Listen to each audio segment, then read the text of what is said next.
Good morning all, and welcome back to Questioning Sense with me, Matt. Okay, hope you guys are well. I hope it's all going swimmingly, yada yada yada.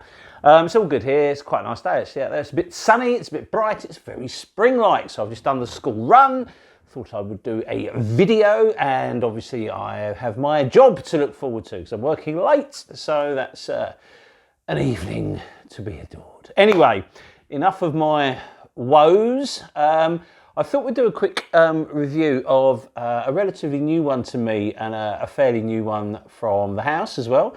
And we are talking about SweDoft, and we're talking about today this one called Extreme Niche. Now, this one kind of came out towards the end of last year. I think it was released at the same time that Bohemian and Spice Surprise came out. So I got these at the end of last year, so I've had a lot more time to get into them.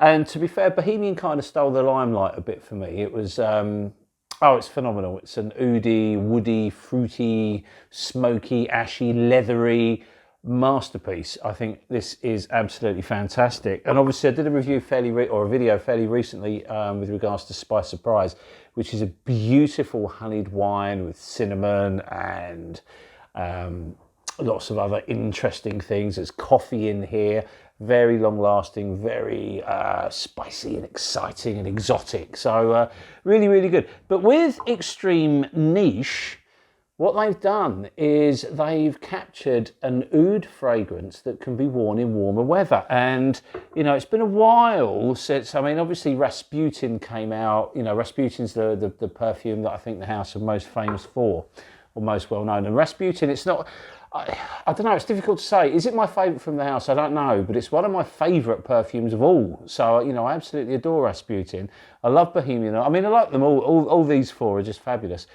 So how does Extreme Niche stack up to, say, Rasputin? Because these two have got more in common than anything else. Rasputin's another fragrance that can be worn all year round, and it's really, really good in warmer weather.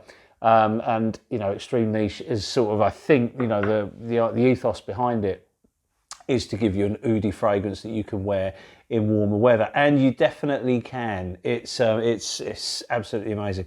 I've been wearing it a fair bit for work, and I'm wearing it today. I'm going to have another spray now, always a treat. And then what we'll do is we'll go through the notes. We'll have a little chat about the fragrance, you know, where it can be worn, who can wear it, that kind of thing, where I think it would be appropriate for, and who will enjoy it the most. Well, that's easy. That's going to be me. Right, so let's give it a spray. These bottles and atomizers from SweDoft are amazing. The presentation is fabulous. You know, I've shown you the boxes before. They come in a handcrafted wooden box with a lovely lining. You know, they've got stamps and they've got, you know, wax seals on them and stuff like that. You know, the presentation leaves a lot of more expensive houses, you know, to shame. They're so good at it. Okay, so what we do is we've had a little spray. That's settling down. We'll go through the notes and we'll talk a little more about the perfume. So, Extreme Niche, a fabulous fragrance. But let's have a look at the notes first, and then we'll talk a bit more about it. So the notes, the official notes from SweDoft on the website are bergamot, cedarwood, orange, ginger and musk. And then the support notes, which we know that they use a lot, are oud, pineapple and coriander. Now I think there's cardamom in here as well. In fact, there's a lot in here that I don't think are listed as notes. And breaking Extreme Niche down, like Rasputin, is incredibly difficult because there's such a complex blending involved with these fragrances. Now, what SweDoft have done, and I mentioned it in the last video, is they use these support notes which help basically support the materials in the perfume, but you never really know just how much are in the, you know, what sort of quantities they are, or whatever. It might just be a tiny bit, or it might be a lot. But what they do is they amplify notes, and they, you know, help other materials give these wonderful accords, and just help with the development of the perfume, how the perfume comes across, and, you know, it highlights some of the other materials in the perfume to great effect. The trouble is, now, with Rasputin especially, and now with Extreme Niche, when I wear a perfume, like you, I wear it because I enjoy it, because I love the smell, I love the way it makes me feel, I love how it sort of helps me get on with my day. And, you know, for me, perfume's about smell and it's about mood. And a good perfume smells great and enhances your mood. What I don't like doing, but I have to do when I'm making these sort of videos or when I'm writing on Instagram and stuff like that, is we have to then try and break the perfume down so I can describe it and analyze it. And sometimes the problem with that is you overanalyze it. It's like, you know, one of my old hobbies or passions was magic. So I used to, as a young man, work in pubs doing magic, going around table to table doing close-up magic and that kind of thing. And it was great fun, but you have two types of people. You have people that are just enjoy the magic, and then the other people, how'd you do it? You know, how'd you do it? I think I know how you did it. And you know, you've got two types of people, those that are enjoying you do your magic and those that are watching you trying to work it out. And I don't like the latter. As a magician, it was a pain in the arse. And then when you take it into perfume, it's even more annoying, and I do it myself, so it really frustrates me where you're constantly sniffing the perfume trying to work it out rather than just sniffing the perfume and enjoying it as a perfume. And that's what I advise everybody to do. Yes, you're going to be, you know, there are going to be notes that you're you know, keen to observe and you pick out. You know, patchouli's one I'm particularly sensitive to, so you always kind of find patchouli, etc., etc. But with these perfumes, they're just there to be enjoyed. Don't try and overanalyze them because you will go mad. And I'm quite teetering on the edge of insanity with this one. Because it's such an interesting fragrance, it opens incredibly freshly. You've got that citrus blast, but it's not overly sweet. And now I noticed that pineapple is a support note in this. I don't particularly get a pineapple-y vibe from it. It's not going to, you know, fall into the world of Aventus or anything like that. I think the pineapple is there with the bergamot just to stop it being too bitter, because the main player in the opening for me is ginger. And it's fresh and it's sharp, but it's warm. It's magnificent. What it does, years ago, me and my wife toured across China and we took a boat trip down, I think it's the River Li, in a place called Yangshuo. And it was a lovely day. It was hot. It was green. It was lush. It was a little bit steamy. And there's lots of spices out where they were making food and stuff. And I just, as soon as I smelled this, I was taken back there. This, I think it's the ginger and the greenness of the perfume just took me straight back there. Now, don't let me talking about a river mislead you, because it's not an aquatic. It's a very fresh, punchy smell. It's beautiful. And as that happens, you get a little bit of the orange, but it's just such a weird blend. You have the spices and the citruses together, and it's just fresh and zingy, and it's just absolutely magnificent. It's absolutely beautiful. The musks are always present. It doesn't open as a particularly musky fragrance, but musk kind of brings up and comes up and comes up. And it's awesome the way that it does that. There is oud in here. Now, I thought the oud was going to be more, but it's such a clean oud. What it does is it just kind of extenuates the woodiness in the dry down, but that gingery spiciness never really leaves the perfume. I worn it to work yesterday, and I love the changes it goes through. You've got this amazing opening, this blast, this really cool wake-up call that's coming off your skin.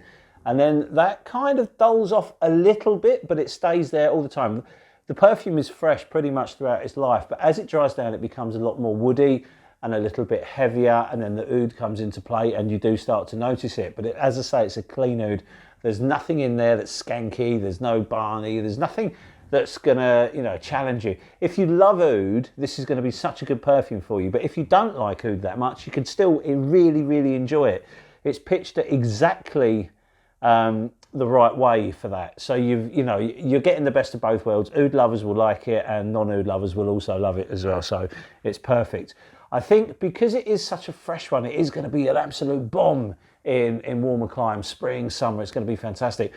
But I wore it yesterday, and it wasn't particularly warm at all, and it was just a delight. So it's an all year rounder, and that makes it fall very much into Rasputin's class, because this is a perfect all year rounder, as is this one. So you've got no dramas there. It's not an investment. You're not buying a perfume purely for the summer. You're buying a perfume that you can wear all year round.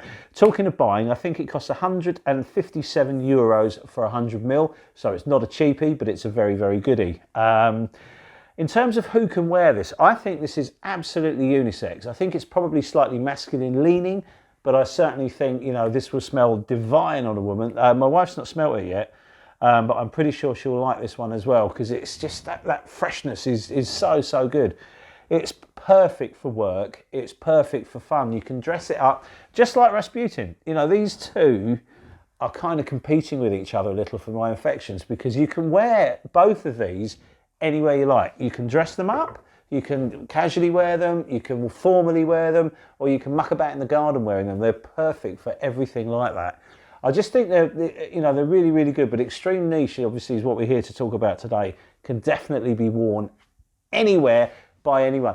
And it's one that will appeal to the more mature fragrance enthusiasts, but the younger thrusters will love it as well, because it's fresh, it's zingy, it's fun. You know, it's a perfect fragrance for a younger person, and it's a perfect fragrance for someone like me. So any age can wear it, any sex can wear it. It's just one that it's got massive crossover appeal for everyone. So I'm really, really impressed with it. And what I also have to say, for a freshie, the performance is outstanding. You are aware of it for hours and hours and hours. When I wore it, you know, you'll notice that for the first couple of hours, it's quite big. You know, it pushes out. It's got quite good projection, strong sillage, and it's very, very noticeable. But it doesn't go away. It sits closer to your skin after a couple of hours, but you can pick up on it forever. You know, I sprayed it the first time I wore it. I sprayed it quite heavily, and it just lasted and lasted and lasted. I came home. And normally when I come in from work, I sort of jump in the shower and have my dinner. But in this case, my dinner was ready. You know, my wife had found out what time I was coming home, so she served dinner. So, you know, I got through a shift, had my evening meal, had a glass of wine, then jumped in the shower. And it was still there right up until I got into the shower, very, very noticeably. So performance is superb. As you can see, I'm kind of a bit of a fan of this one. I think it's a fantastic perfume, and it's well worth exploring. Now, as I've said before, SweDoft do sample packs. So just get some samples and certainly try Extreme Niche if you're looking for that new zingy summer spring fragrance. It's going to be perfect. So there you have it, my take on the wonderful Extreme Niche by SweDoft.